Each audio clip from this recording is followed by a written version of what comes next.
লোকজন বেশ সকাল থেকেই আসা শুরু করেছেন এবং আমরা যদি একটু দেখাই আমাদের দর্শকদের যে দুপুর 2টায় আজকের এই জাতীয় সমাবেশ শুরু হবার কথা রয়েছে, কিন্তু ভোর থেকেই নেতাকর্মীদের আগমনে এক প্রকার লোকারণ্য হয়ে গেছে এই সোহরাওয়ার্দী উদ্যান। এবং সোহরাওয়ার্দী উদ্যানের যত দূরেই চোখ যায় না কেন শুধু দেখা যাচ্ছে মানুষ আর মানুষ।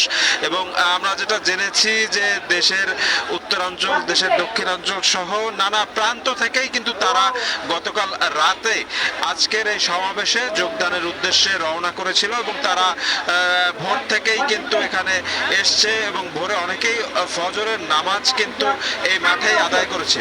আমরা আরো যেটা জানতে পেরেছি যে আজকের এই সমাবেশ থেকে মূলত সরকারের প্রতি 7টি দাবি বাংলাদেশ জামাত ইসলামী জানাবে। তার মধ্যে